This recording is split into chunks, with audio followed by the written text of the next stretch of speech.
guys, welcome to another video. Today I'm going to be showing you my new fire alarm panel I just got. It works. Has a couple missing parts, but the pole station puts it in trouble, so it's a good sign.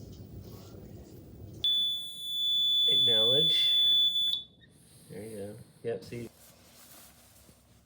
So I'm going to be testing my fire alarm panel that I got today. I have a Honeywell T-bar wired up, also known as a Wheelock T-bar, or whatever brand you know it as.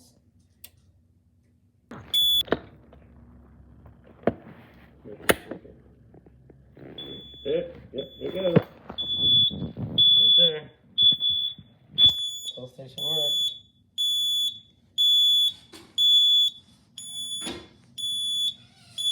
Now, acknowledge.